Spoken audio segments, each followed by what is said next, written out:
Welcome to Coffee Talk with Mel. This is our first episode, and we're coming to you from the Coffee Grinder in Warwick, Rhode Island.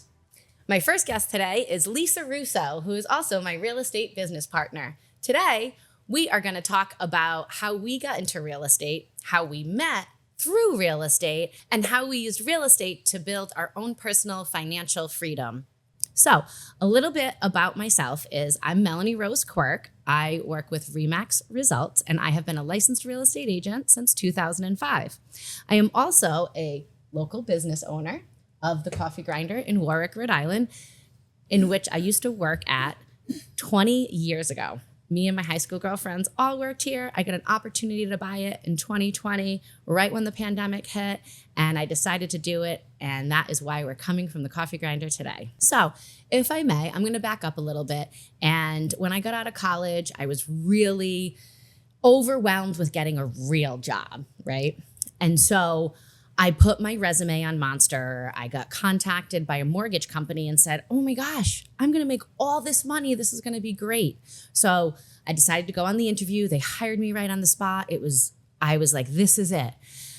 And then I realized it wasn't a fit for me after 3 months. And I said, I'm going to get out of the real estate industry. I'm going to go and I'm going to become a marriage and family therapist. I'd have to go back to grad school.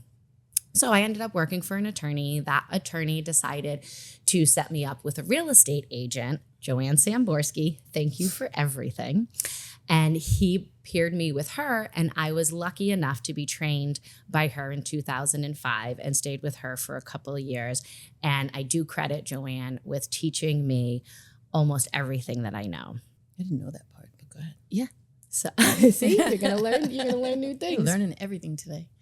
So I was on the Samborski team for just under 2 years, and then I decided to join RE/MAX as an individual agent, which was really, really scary because it was 2007, and then, of course, the recession hit in 2008. And let me tell you, I was really scared, but I said, you know what? If I push through, I can make this happen. I remember being at a RE/MAX award show, and this woman coming up to me and saying, Melanie, you're going to do great in real estate. And I was like, really? I want to be like all of those people that are winning awards, and hopefully someday that'll be me. And yep, 10, 15 years later, I am on that stage with the awards, side by side with my bestie, Lisa Russo. And because I'm a Q and she's an R, we get to walk across the stage together. So fast forward to now, I have helped people buy, sell, invest, and I've made a lot of people money. And I am just so grateful that I decided to take a chance on real estate, and I fell into it, and I would never be where I am today. So Lisa, do tell, how did you get into real estate? I got into real estate in 1999. I had 2 little kids, and I just wanted to do something that I could earn a little extra money, and figured I could build my career as they got older. And then as they got older and didn't need me so much, I could really take off. So, and it actually happened that way. And I started out on a couple of rough patches, training under some people that really probably weren't the best people for me to train with. But it's been great. So I've been doing it for a long time. I started out at J.W. Riker, went to DeWolf, then to Coldwell Banker, and then to RE/MAX. Yeah. I've been with 3 different RE/MAX agencies, and RE/MAX is the place to be, as you know. Same. So real estate's been great. I've been doing it for about 20, 24, 25 years. I love it. It has afforded me much financial freedom. Just bought my own first house on my own. And I really love my job. It's great. And I love working with you. I love working with you, bestie. So I am very interested to hear your version of how we met. Mm-hmm. And then I may interject, but you go ahead. You want me to start? I want you to start because right. I'm curious about your point of view of how we met. So back in the day when everybody was doing short sales, I had a short sale in Warwick, and Melanie brought me a buyer. So I didn't exactly have the most, I didn't have the nicest of clients at that short sale. And Melanie brought me a buyer, and we worked together to get us to closing, which, they were difficult back then. But we got there. And then at the very last minute, Melanie gives me a call to tell me that. I was trying to hold my tears back, by the way. Oh, well, you did a great job. The seller apparently decided she was going to sell everything in the house so that she could make as much money off of a sale that she's not supposed to make any money off of. And she sold the shed. So the buyer was in tears, and then she called Melanie. Melanie was in tears. And it was scary. I said, how am I going to get the shed back? Yes. I don't have the money to buy a shed. So we worked together. And in those days, I didn't either. So we had to work together to try to figure out how to pull this thing off and how to get us to the closing table and make everybody happy. So the seller of the house was the daughter of a client and friend of mine. And I called them to explain that their daughter shouldn't have done this. And they agreed. So I kind of finagled a way to get her to bring that shed back. Might have promised that she was going to get reimbursed for it, but she didn't. And we ended up closing with the shed and everybody was happy at the end of the day, except for my client.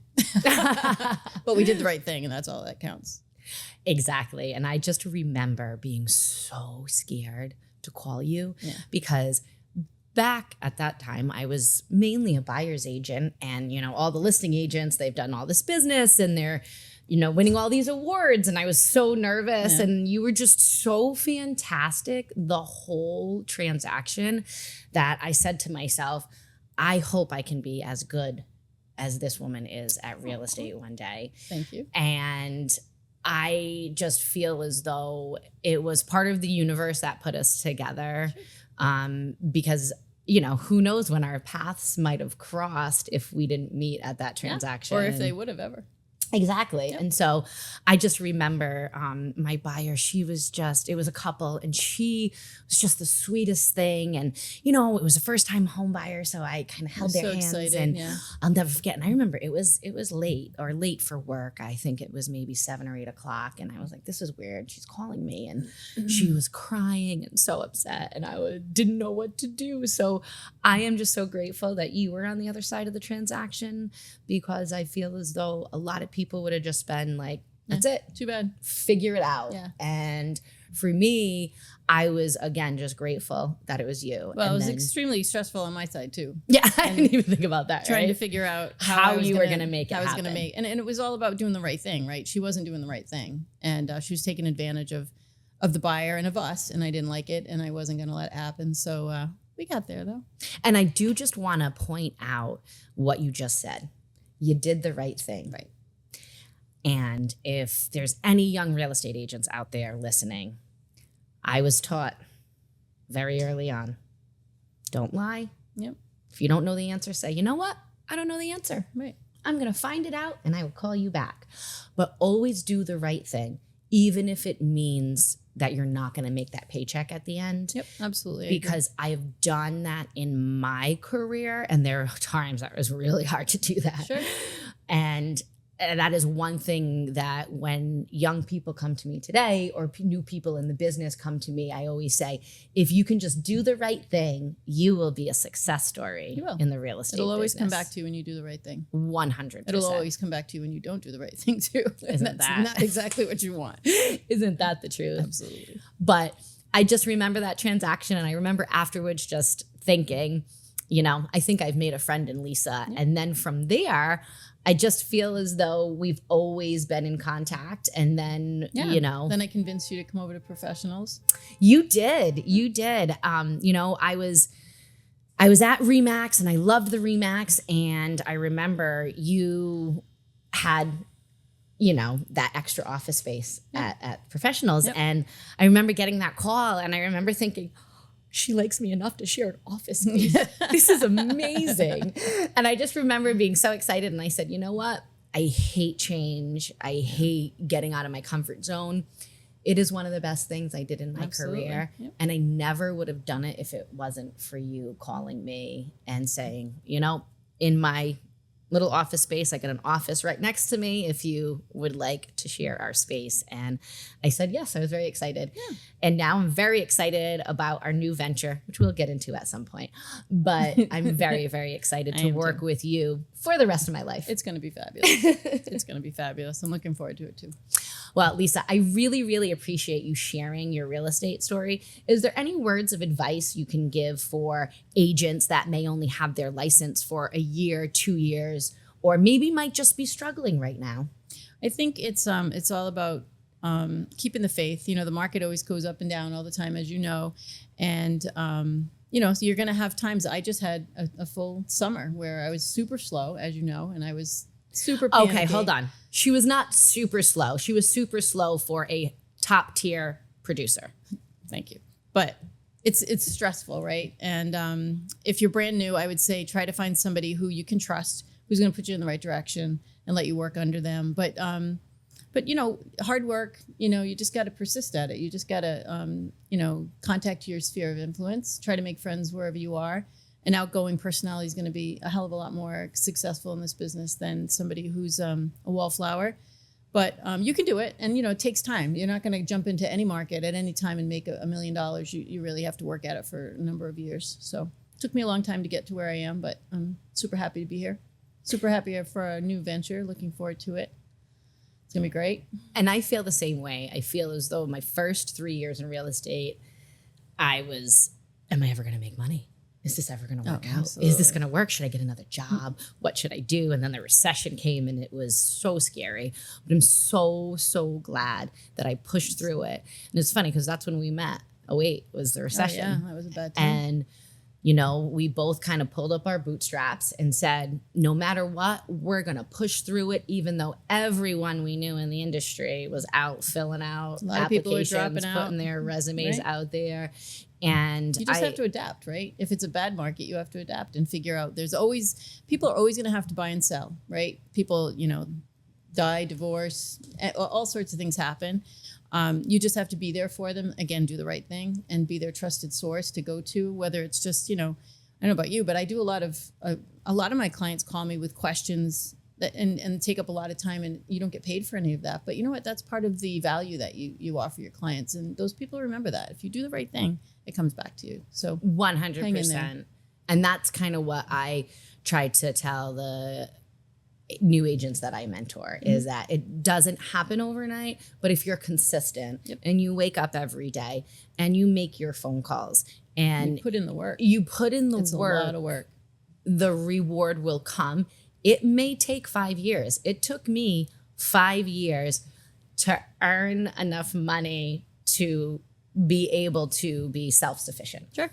Yep, I agree. That was one of the things. And I think one thing I've probably learned a lot in the past 5 to 10 years is that sometimes you do have to spend a little money to make money. You do have to spend money. And that's one of the hurdles. You have to invest in yourself and in your business. Exactly. And that's one of the hurdles that I have witnessed of myself at the beginning, but now I'm a little bit more comfortable and more confident. You're not making a lot of money. It's hard to put it back out, So, but it does work.